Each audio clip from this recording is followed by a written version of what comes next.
बहुत ही पावन प्रसंग ध्रुव की तपस्या लेकर आए हैं। ये एक बहुत गहरी और बड़ी सोच और दर्शन, अलौकिक दर्शन इसमें छिपा हुआ है। समझने की कोशिश करें। राजा उत्तानपाद के दो रानियाँ थीं, एक सुरुचि एक सुनीति।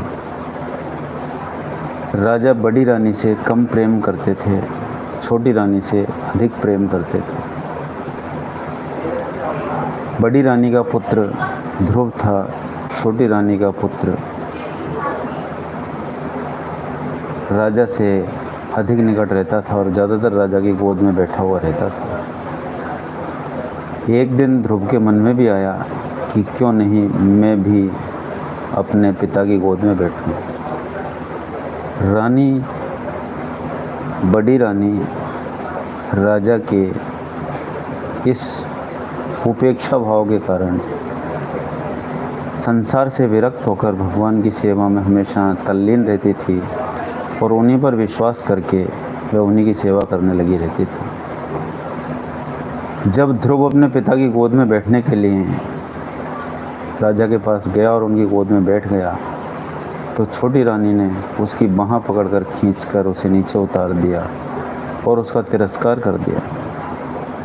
ध्रुव को यह बहुत अखरा और ध्रुव से कहा कि राजा की गोद में केवल मेरे पुत्र का ही अधिकार है और इस सिंहासन पर भी उसी का अधिकार है। यहाँ बैठने के लिए तुम्हें मेरे गर्भ से जन्म लेना पड़ेगा। ध्रुव ने जाकर अपनी माँ से कहा। माँ को बहुत ही वेदना हुई और उस वेदना को भी वह छिपाते हुए अपने पुत्र से कहने लगी, बेटा, छोटी माता ने तुमसे गलत नहीं कहा। उन्होंने जो भी कहा अच्छा कहा, लेकिन मैं तुमसे ये कहती हूँ कि तुम्हारे पिता की गोद से भी बड़ी परमात्मा की गोद है। उस गोद में बैठने के लिए जाओ, भगवान का भजन करो और उनसे वो गोद प्राप्त करो। मित्रों, 5 वर्ष का वह नन्हा सा बालक माँ की बात मानकर भगवान में लौ लगाकर और वन के लिए निकल पड़ा। वह जब दृढ़ संकल्प करके वन की ओर जा रहा था तो नारद ऋषि रास्ते में आए और उसे समझाने लगे। वापस लौटाने के लिए उसे बहुत समझाया, लेकिन उनके एक भी नहीं जमी और वो कहने लगे, नहीं, मुझे तो भगवान की गोद चाहिए ही, भगवान का प्रेम चाहिए ही। नारद ऋषि ने उन्हें ओम नमो भगवते वासुदेवाय मंत्र से दीक्षा दी और वर्तमान स्थान मधुवन में जाकर उन्हें तपस्या करने के लिए कहा। भक्त ध्रुव वहाँ गए और पहले माह में 1 महीने तक उन्होंने कैथ और बेर खाकर भगवान की तपस्या की। दूसरे माह में उन्होंने जल पीकर, केवल जल पीकर भगवान की तपस्या की। तीसरे माह में उन्होंने सूखे पत्ते खाकर भगवान की तपस्या की और चौथे माह में केवल वायु आहार लेकर भगवान की तपस्या की। और पंचम आहार में जब उनका मन परमपिता परमात्मा में पूर्ण रूप से लग गया तो उन्होंने अपना श्वास भी रोक लिया और भगवान की तपस्या में लीन हो गए।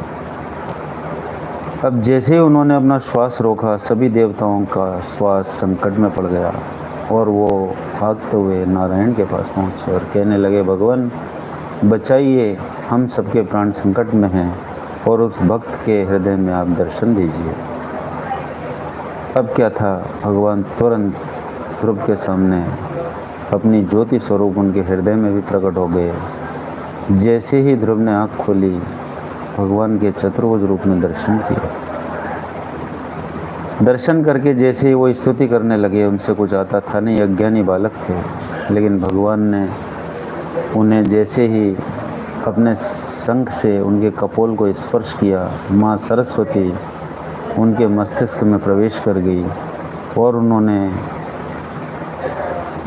बड़े बड़े धर्म ग्रंथों में जो भगवान की स्तुति है उसके द्वारा भगवान की स्तुति की और भगवान से परम पद प्राप्त किया और परम पद प्राप्त करने के बाद वे अपने घर आ गए। राजा उत्तानपाद ध्रुव को राजगद्दी देकर वन की ओर तपस्या करने के लिए चले गए और ध्रुव अपना संसार का प्रारब्ध शेष प्राप्त करके पूर्ण करके मृत्यु के सिर पर पैर रखकर भगवान के विमान में बैठकर स्वर्ग को चले गए। आज भी उत्तर दिशा में जो ध्रुव तारा दिखाई देता है वही बालक ध्रुव की तपस्या का साक्षी है और परम साक्षी है। कुछ भी बदल सकता है लेकिन ध्रुव तारा अपनी जगह पर है और हमेशा अपनी जगह पर ही रहेगा। तो मित्रों, भगवान को समर्पण अपना कर्म करके भी किया जा सकता है। अपना कर्म, जो भी कर्म आप करें भगवान को समर्पण करके ही करें, तो शायद आपसे कभी भी कोई गलत काम होगा ही नहीं, क्योंकि उसका साक्षी, यूँ तो प्रत्येक कर्म का साक्षी भगवान ही है, लेकिन आपने उसको साक्षी मानकर कर्म किया है, निश्चित रूप से वह कर्म बहुत बड़ा कर्म होगा। अगले वीडियो में बहुत जल्दी फिर मिलेंगे, तब तक के लिए नमस्कार, धन्यवाद।